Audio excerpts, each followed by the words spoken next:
Picture this. Vienna, September 12, 1683. Before dawn, the city has been under siege for 60 days. 60 days of tunnels dug beneath its walls. 60 days of cannon fire reducing its bastions to rubble. 60 days of disease, starvation, and the particular kind of dread that comes not from dying, but from knowing exactly how you are going to die. Inside the walls, the garrison commander Ernst Rüdiger von Starhemberg is writing what he believes to be his final dispatch. His hands are steady. That is perhaps the most disturbing detail. His hands are steady because he has long since accepted the outcome. The city has roughly 8,000 defenders, 16,000 civilians, dwindling food, a collapsing southern wall, and surrounding them, on the plains that stretch in every direction beyond Vienna, over 138,000 Ottoman soldiers, the largest army the empire had assembled in a generation. The Ottomans have a name for Vienna. They call it the Alten Elma, the Golden Apple. In Ottoman strategic theology, the Golden Apple was not merely a city. It was a concept, a threshold. The moment Vienna fell, the road to the heart of Europe lay open, to Krakow, to Prague, to Paris. The Caliphate dreamed of planting its banners on the banks of the Rhine, and on the morning of September 12th, that dream is closer to reality than at any point in history. But something else is happening that morning, something the 138,000 men below do not yet understand. On the dark ridge of the Kahlenberg hill, overlooking the city and the Ottoman camp like a blade held just above the neck, an army has gathered in silence. Poles, Germans, Austrians, Bohemians, the combined relief force of the Holy League, assembled by a king who was told this mission was suicidal and came anyway. And at the front of that formation, on horses draped in leopard skin, wearing armor that catches no light in the pre-dawn darkness, sit the winged Hussars of Poland, 3,000 men, against an empire.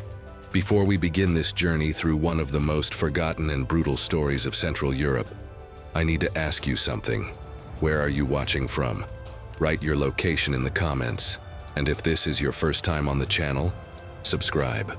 Because what follows is a story the chronicles barely recorded, but memory never let go. This is the Battle of Vienna, the day Europe almost ended, and the day 3,000 men on horseback decided that it would not.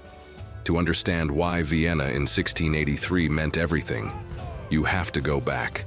Not months, not years, decades. And even then, the story does not truly begin with a battle or a siege. It begins with a collapse. In 1453, Constantinople fell. The city that had stood as the eastern bulwark of Christian civilization for over 1,000 years was taken in 53 days by the Ottoman Sultan Mehmed II. The walls of Theodosios, walls that had repelled Avars, Arabs, Crusaders, and a dozen other armies across 8 centuries, crumbled. The last Byzantine emperor, Constantine V, died somewhere in the chaos of the final assault. His body was never conclusively identified. Europe was stunned, but more than stunned. It was warned. Mehmed II was not interested in consolidating what he had. He was already looking west. He called himself Caesar of Rome. He believed himself heir to an imperial tradition that had no western boundary. In the decades that followed the fall of Constantinople, the Ottomans moved like a tide. Serbia, Albania, Bosnia, the Aegean Islands, the Crimea, and then, inevitably, Hungary. Hungary mattered. Hungary was the frontier, the last organized buffer between Ottoman territory and the heartland of Central Europe. It was defended by a kingdom that was perpetually fractured, perpetually underfunded, and perpetually dependent on the good intentions of its neighbors. Those good intentions rarely arrived on time. In 1526, at the Battle of Mohacs, the Hungarian army was destroyed in less than 2 hours. King Louis II of Hungary and Bohemia was killed. Thrown from his horse while fleeing, he drowned in a marsh. It was not a battle, it was an execution. The Ottomans lost roughly 1,500 men. The Hungarians lost perhaps 20,000. Most of the Hungarian nobility died on that field. After Mohacs, central Hungary became an Ottoman province, and Vienna, for the first time, was exposed. The Ottomans reached Vienna as early as 1529, when Suleiman the Magnificent besieged it. They failed, partly due to logistics, partly due to autumn flooding, and partly because the city's defenses were stronger than expected. But the failure was not forgotten. It was filed away. The Ottoman Empire understood itself as a patient civilization. It had time. The golden apple would wait. Over the following 150 years, the Habsburg Empire and the Ottoman Empire existed in a state of grinding, perpetual conflict across the Hungarian plains. Neither side could deliver the decisive blow. The Habsburgs could not push the Ottomans back south. The Ottomans could not punch through to Vienna. The frontier hardened into something that looked almost like normalcy. Small wars, raiding parties, rotating garrisons, and an uneasy awareness on both sides that this equilibrium could not last. By the 1670s, the Ottoman Empire was beginning to show internal strain. Janissary Corps had grown politically powerful and increasingly difficult to control. Multiple sultans had been deposed or murdered. The treasury was under pressure. And yet, paradoxically, it was precisely in this moment of internal weakness that the most ambitious offensive the empire had ever attempted against Europe was conceived. The man behind it was not a sultan. It was a Grand Vizier. His name was Vizier Kara Mustafa Pasha, and understanding him is essential to understanding everything that follows. Kara Mustafa was not born to greatness. He rose through the Ottoman system through ability, through strategic marriage. He wed into the family of the great Köprülü dynasty of viziers, and through a combination of administrative talent and ruthless ambition that impressed even those who feared him.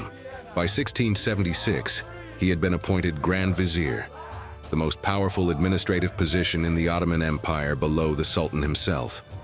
He was intelligent. He was organized. He was also, according to multiple contemporary sources, driven by a personal vanity that would prove catastrophic. Kara Mustafa believed himself capable of completing what Suleiman the Magnificent had failed to do. He believed that Vienna was the key not just to European conquest, but to personal immortality. If he took the golden apple, no one in Ottoman history would ever eclipse him. He would be the man who broke open Europe, the man who turned the Danube into an Ottoman river. To achieve this, he needed a pretext, and Hungary provided one. In 1681, a Hungarian nobleman named Imre Tokoli, leading a Protestant uprising against Habsburg rule, reached out to the Ottomans for support. It was exactly the kind of invitation Kara Mustafa had been waiting for. He framed the coming campaign not as conquest, but as support for an oppressed ally. The legal and theological ground was prepared carefully. In the spring of 1683, the Ottoman army began to move. The scale of this mobilization was staggering. Contemporary estimates placed the total Ottoman force, including auxiliary troops, logistics workers, support staff, and allied contingents, at somewhere between 150,000 and 300,000 men. The combat corps was formidable. Elite Janissary infantry, cavalry, artillery, and perhaps most critically, an engineering corps that had mastered the Ottoman specialty of siege warfare through tunneling. They moved west along the Danube like a slow tide, stripping the landscape as they advanced, their supply lines stretching thousands of kilometers back to Constantinople. Sultan Mehmed IV did not lead this army himself. He advanced as far as Belgrade and then remained there. This was, in retrospect, an important signal. The Sultan trusted Kara Mustafa, but he did not trust him enough to surrender personal command of the campaign.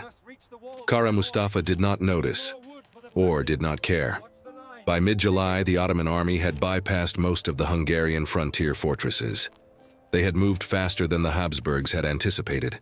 Emperor Leopold I fled Vienna with his court on July 7th, days before the Ottoman vanguard arrived. The city was left to its garrison, its people, and one man, Ernst Rüdiger von Starhemberg, the Habsburg commander, who was explicitly ordered to hold as long as humanly possible while a relief force was assembled. That relief force did not yet exist. Jan III. Sobieski had not become King of Poland because he was born to the throne. He was elected because in the Polish-Lithuanian Commonwealth, That was how kings were made. The Szlachta, the Polish nobility, chose their ruler by vote. And in 1674, they chose Sobieski. They chose him because he had done something that felt almost impossible in the context of 17th century European politics. He had won. In 1673, at the Battle of Khotin, Sobieski led a Polish army against the Ottomans and inflicted a defeat so comprehensive that it shook the empire's confidence in its northern frontier. He understood Ottoman tactics. He understood their psychology. He understood where they were strong, in massed infantry, in siege engineering, in logistics, and where they were vulnerable, in the flanks, in the speed of their retreat, and in the morale relationship between their camp followers and their fighting corps. When the camp collapsed, the army collapsed. Sobieski was 53 years old in 1683. He was heavy by multiple accounts. He suffered from gout. He had political enemies at home who considered the Vienna campaign reckless and would prefer to see him fail. His own treasury was strained. His country had its own eastern vulnerabilities.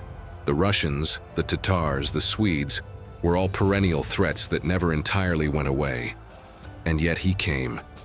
The theological and strategic calculation was clear to him in a way that it was apparently not clear to many others. If Vienna fell, the Ottomans would control the Danube. If they controlled the Danube, Poland was next. There was no negotiating with that geography. You could make peace with an Ottoman Empire contained behind Hungary's ruins. You could not make peace with one that had absorbed Austria and now shared a border with you along the Carpathians. He also, it must be said, believed. Sobieski was a sincerely devout Catholic, and the appeal of Pope Innocent IX, who had worked tirelessly to construct the Holy League alliance and promised spiritual support for the relief effort, carried genuine weight with him. This was not mere political calculation dressed in religious language. For Sobieski, the defense of Vienna was a crusade in the original sense of the word, a sacred obligation. The Holy League that emerged from Pope Innocent XIII's diplomacy was composed of Poland, the Habsburg Empire, the Holy Roman Empire under Emperor Leopold I, and Venice. Other minor German princes contributed forces. It was, by the standards of 17th century coalition politics, a remarkable achievement. It was also deeply fragile, dependent on personal relationships, mutual distrust, and the overriding fear of Ottoman dominance to hold it together. Sobieski marched south through the summer of 1683 with approximately 30,000 Polish troops, including his corps of winged Hussars. He arrived in the hills north of Vienna in early September, linking up with the German and Habsburg relief forces under Charles V, Duke of Lorraine. The combined army numbered roughly 70,000 men, against 138,000 Ottoman troops, who had now had 60 days to dig in, fortify their camp, and push their mines beneath Vienna's southern walls. The numbers were brutal, but Sobieski had a plan. While Sobieski was assembling his force, Vienna was dying. Not quickly, not dramatically. The way a city dies under siege is slow and accumulative. It is the exhaustion of the defenders who rotate through their watches without adequate relief. It is the horses eaten first, then the dogs. It is the children who stop crying because they no longer have the energy for it. It is the walls that crumble a little more each morning as the Ottoman mines find their targets beneath the foundations. Von Starhemberg was a gifted commander operating under impossible conditions. He had perhaps 11,000 soldiers and militia defending a city of 16,000 civilians against a force that outnumbered him more than 10 to 1. He maintained discipline through force of personality and the simple fact that surrender was not presented as a survivable option. The Ottomans had made clear what Vienna's fate would be if it was taken by storm rather than capitulation.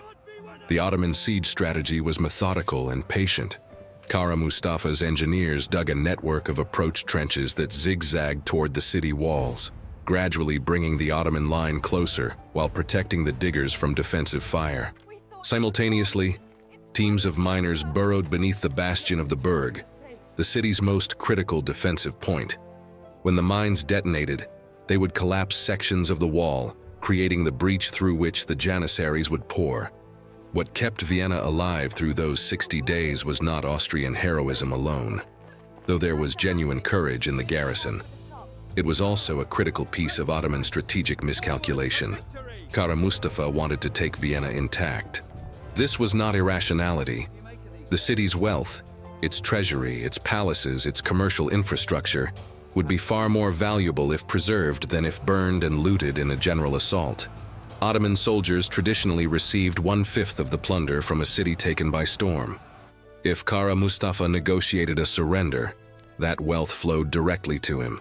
It was personal greed operating within the logic of imperial conquest, and it led him to restrain his janissaries when they could have overwhelmed the walls by mass assault in the first weeks of the siege. His subordinates warned him. His officers could see that the relief force was assembling in the hills.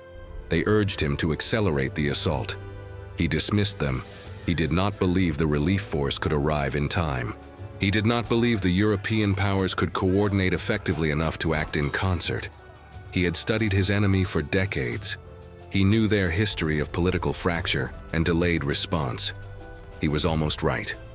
By early September, the southern wall of Vienna had been breached in multiple locations. The defenders were patching the gaps with timber and rubble, fighting off probing Ottoman assaults each night, sleeping in hours rather than days. Von Starhemberg had been wounded. His dispatches to the approaching relief force were increasingly desperate. On September 10th, he sent a message to Sobieski that can be summarized in 4 words: "Come now or never." Sobieski received von Starhemberg's message at his position in the Kahlenberg hills and called a council of war. The debate was sharp. The Duke of Lorraine, commanding the Habsburg and German forces, was a careful and methodical general. He was not opposed to the attack. He understood the strategic necessity, but he wanted to ensure that the deployment was organized and coordinated before they descended into the valley. The terrain of the Kahlenberg range was densely wooded. Moving 70,000 men through forested hills into battle formation, without creating chaos, would require time and discipline. There was also the fundamental question of how to fight an army that outnumbered them nearly 2-to-1, dug into defensive positions, with its back against the walls of a city it had been systematically destroying for 2 months. Sobieski had an answer. He had been studying the Ottoman position from the hills for days. The Ottoman camp was vast, sprawling across the plains in a rough arc around Vienna. It was organized according to Ottoman military tradition. The Janissary infantry and the siege corps closest to the walls, the cavalry and support elements arrayed behind. Kara Mustafa's command pavilion, an enormous complex of tents described by eyewitnesses as resembling a small city, hung with silks and filled with what the Grand Vizier had already begun to treat as conquered property, sat at the center of the camp. The key vulnerability was not the Ottoman infantry. It was the camp itself. Ottoman armies of this period operated on a psychological architecture in which the camp represented security, supply, wealth, and order. If the camp could be threatened, not just attacked, but visibly, catastrophically threatened, the psychological effect on the troops engaged in the siege would be immediate. Men fighting on the walls of Vienna would turn around to see their tents burning, their women, their treasure, their horses. That was the point of maximum leverage. And the only force in the Holy League capable of moving fast enough, hitting hard enough, and penetrating deep enough into the Ottoman center to threaten the camp directly was the winged Hussars. On the evening of September 11th, Sobieski finalized his plan. The attack would begin at dawn. The German and Habsburg forces on the left flank would engage the Ottoman cavalry and push toward the city walls, fixing the Ottoman infantry in position. The Polish infantry and German center would press through the middle of the Ottoman line, compressing it. And the winged Hussars, held in reserve until the moment was right, would sweep down from the right flank, cross the open ground between the forest edge and the Ottoman camp, and drive directly for the heart of the enemy position. It required precise timing. It required the flanks to hold long enough to create the opening. It required the Hussar horses to have recovered from their march through the mountains. And it required the Ottoman cavalry, the Sipahis, to be sufficiently engaged elsewhere when the charge came. It was an enormous gamble, but the alternative was watching Vienna fall. Who were the winged Hussars? This is a question worth pausing to answer, because the popular image, men in magnificent armor, giant feathered wings rising from their backs, thundering across an open plain, is real. It is not myth or exaggeration. The winged hussars were exactly as spectacular as they appear in paintings, and the spectacle was entirely deliberate. They emerged as a distinct military force in Poland during the 16th century, evolving from Hungarian light cavalry traditions into something uniquely Polish and uniquely lethal. By the mid-1600s, they had become the shock cavalry of Europe, arguably the most effective heavy cavalry force on the continent. Their equipment was formidable. A hussar trooper wore a cuirass, a breastplate, along with arm and leg armor. Their primary weapon was the kopia, a lance that could measure up to 6 meters in length, hollow to reduce weight, but structured to deliver devastating impact at speed. They carried sabers, war hammers, and pistols as secondary weapons. Their horses were large, carefully bred for both speed and stamina, trained specifically for the controlled violence of a massed charge. The wings themselves, frames of eagle or ostrich feathers attached to the back of the saddle or the rider's armor, have been the subject of some debate among historians. The psychological effect was real. 3,000 winged silhouettes descending a hillside at speed would have looked like nothing any army had seen before. Some sources suggest the feathers also made a distinctive sound at speed, a rushing, unsettling noise that disturbed enemy horses and infantry alike. But the wings were not magic. The hussars were effective because of training, discipline, and the terrifying kinetic reality of a massed heavy cavalry charge executed at the right moment against the right target. By the morning of September 12th, they had been in position on the Kahlenberg for over 24 hours. Their horses had been fed and watered as well as the logistics of the march allowed. The men had attended Mass. Sobieski had insisted personally on a prayer service before the battle. He believed what he was about to do. Every man in that formation understood that they were either about to save Europe or die trying. At approximately 4 o'clock in the morning, the Allied forces began their careful descent from the hills. Through forest paths in near total darkness, 70,000 men moved toward the valley.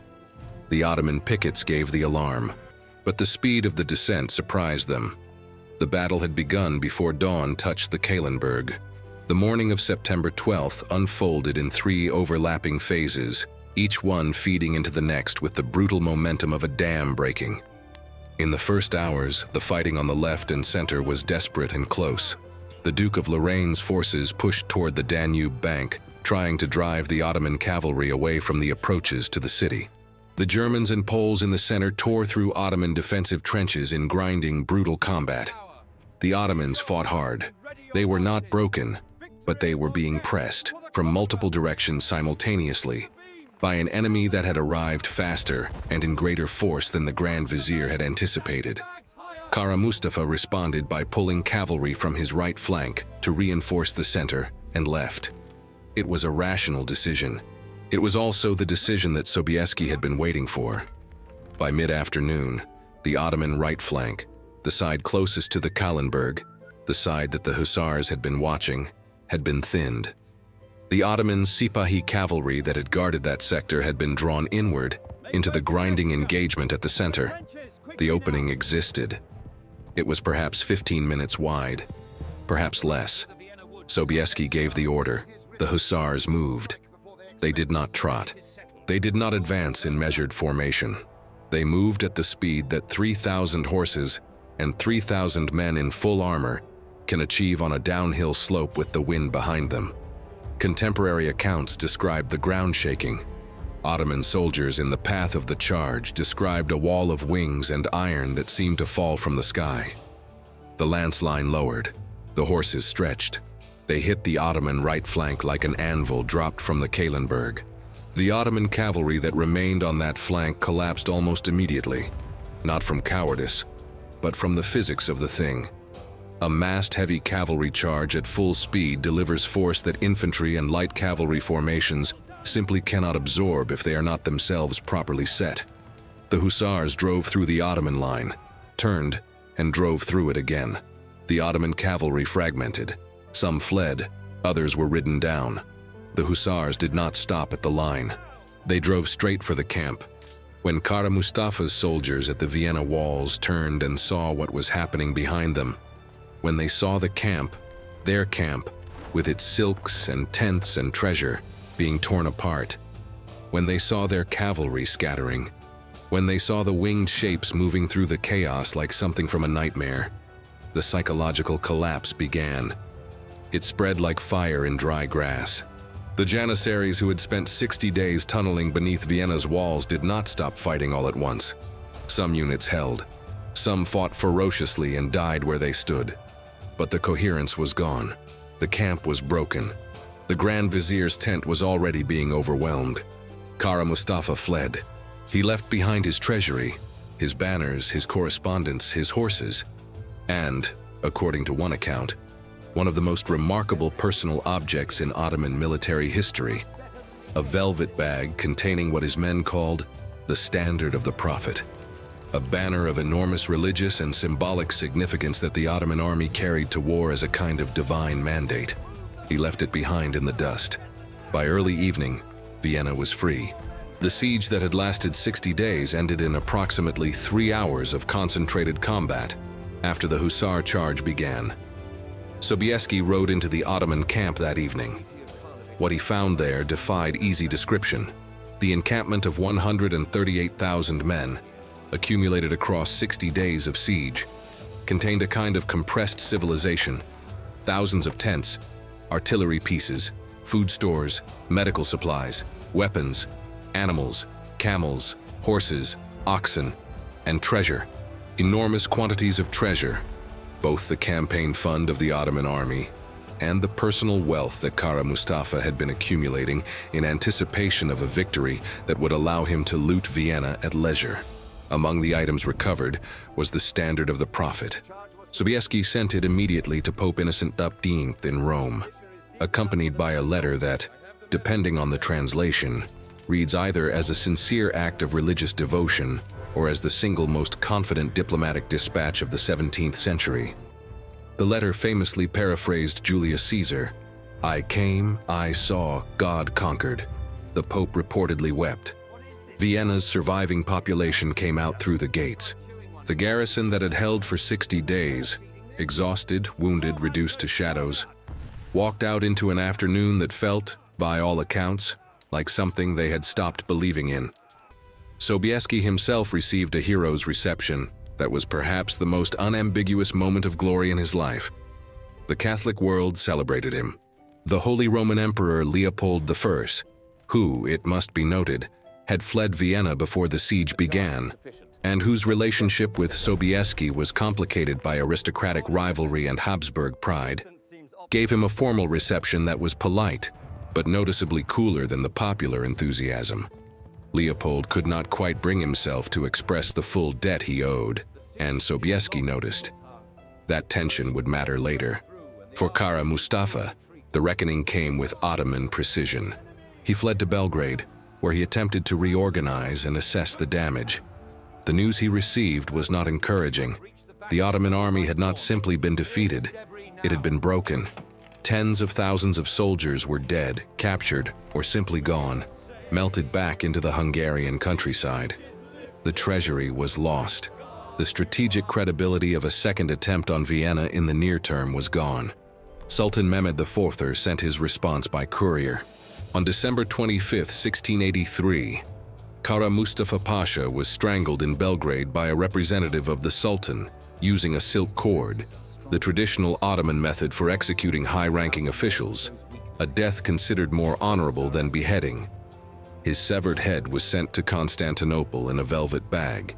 He died with the knowledge that he had come within hours of reshaping the history of the world. Whether that knowledge was comfort or torment is something history does not record.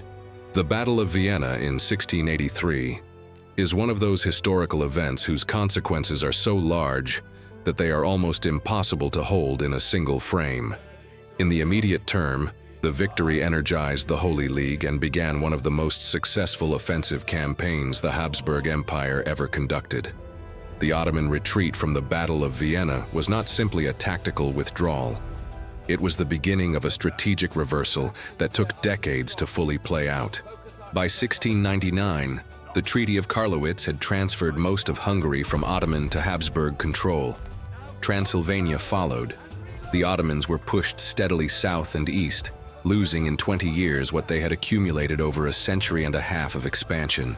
The European border that the Battle of Vienna established, roughly where it ran at the end of the 17th century, held in its broad contours until the First World War.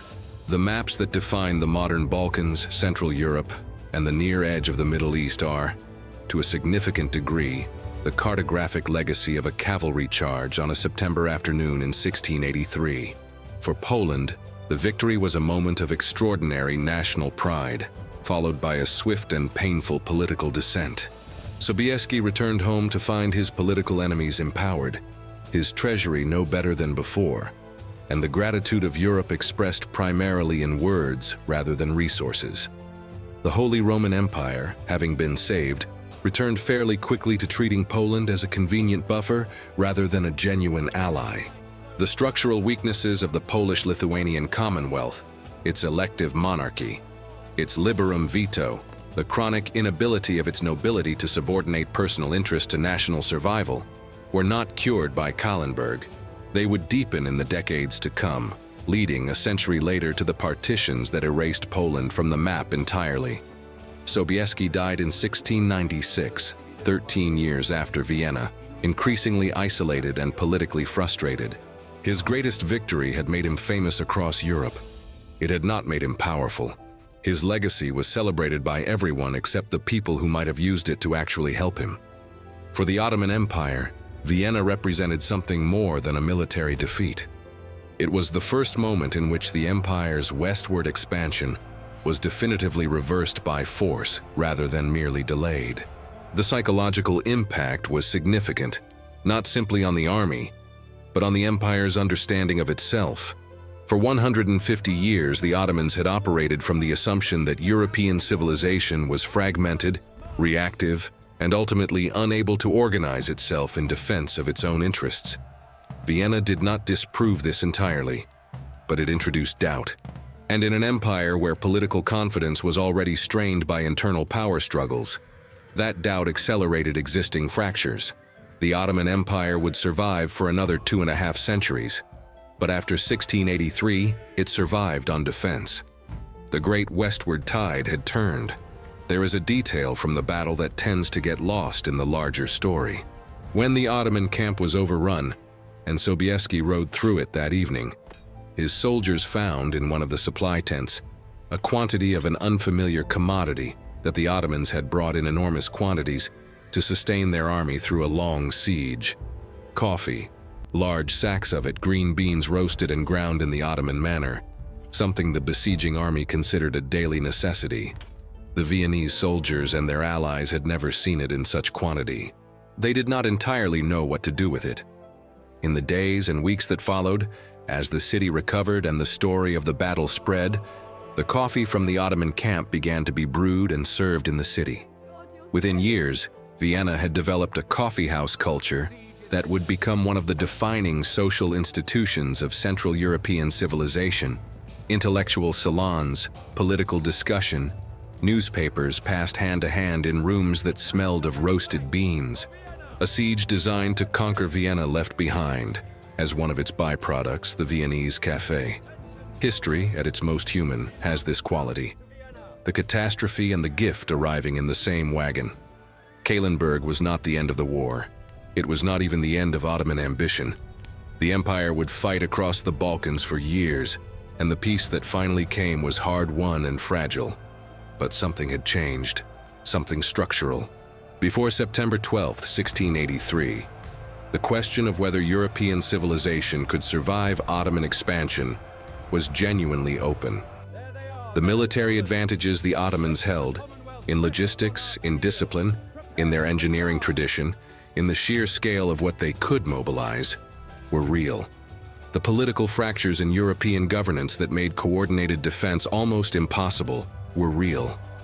The Golden Apple had seemed for generations like an inevitability. 3,000 winged Hussars made it a question that would never need to be answered again. Jan III. Sobieski rode down the Kahlenberg on September 12th, knowing that he had wagered everything, his life, his kingdom's security, the alliance that had taken years to build, on a 3-hour cavalry charge. He won, the gamble paid in full. But he also knew, with the peculiar clarity that great commanders seem to possess in the hours after a great victory, that the world he had saved would not necessarily thank him in proportion to what he had done. Political gratitude rarely matches historical debt. The king who saves an empire tends to be celebrated at the banquet and managed carefully thereafter. He was right about that. So the question history leaves us is not whether the battle was decisive. It was. It is not whether the Hussars were effective. They were. The question is about the man on the hill, the one who came when he was told not to, who gambled when he was advised to wait, who believed when the odds argued against it. Was Jan III Sobieski a hero? By the measurable standard of what he prevented, almost certainly yes. Was he rewarded proportionate to that? Almost certainly not. Did the civilization he defended understand in his lifetime what it owed him? The record suggests it did not, and perhaps that is the truest thing that can be said about great historical pivots, the ones where a single decision, a single charge, a single moment of audacious action changes the direction of everything. The people who live in the world that results rarely know the world that was almost created instead. They drink their coffee in their cafes, in cities that bear the names of empires long since dissolved. And they do not wonder what the valley below the Kahlenberg looked like in the summer of 1683, when the Ottoman tents stretched to the horizon and the golden apple seemed ready to fall. They do not wonder, but we can.